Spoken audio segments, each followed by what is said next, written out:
যদি মন কাঁদে।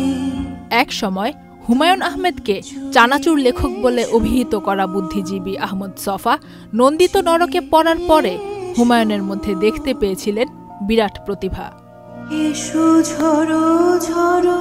ধারণা করা হয় হুমায়ুনের সৃষ্ট হিমু চরিত্রটি আসলে আহমদ ছফা, কারণ ছফা শুধুই হাঁটতেন, হুমায়ুন তার পা থেকে স্যান্ডেলটা খুলে দিয়েছিলেন শুধু। গল্পের প্রধান চরিত্রের স্যান্ডেলটা খুলে ফেলা অথবা কারো কপালে তৃতীয় চোখ দেখতে পাওয়ার মধ্য দিয়ে আসল গল্প শুরু হতো হুমায়ুন আহমেদের।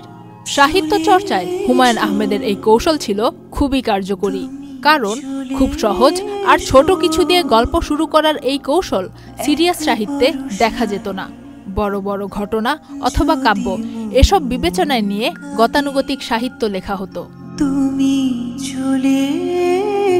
হুমায়ুন আহমেদ নিঃসন্দেহে বাংলা সাহিত্যে ঘটে যাওয়া একটি বড় ঘটনা। তিনি যে বিপুল জনপ্রিয়তা পেয়েছিলেন তা সাহিত্যের ক্ষেত্রে বাংলাদেশে আর ঘটতে দেখা যায়নি।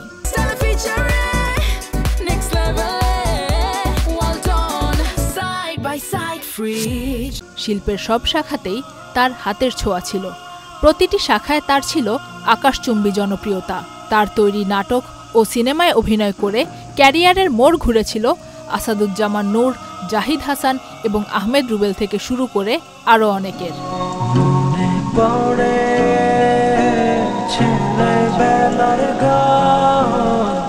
হুমায়ুন আহমেদের বিশেষ গুণাবলীর মধ্যে অন্যতম ছিল তার সহজ ও প্রাঞ্জল ভাষা দিয়ে সাধারণ মানুষের জীবনকে তুলে ধরা। তার সাহিত্য বোঝার মধ্য দিয়ে বাংলাদেশের একটি অংশের মনোজগৎ বুঝে ওঠা সম্ভব।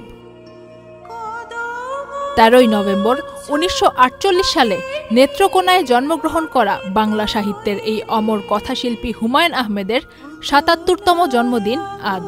2012 সালে তার মৃত্যু হলেও তার সৃষ্টি আজও কোটি পাঠকের হৃদয়ে অমর হয়ে আছে।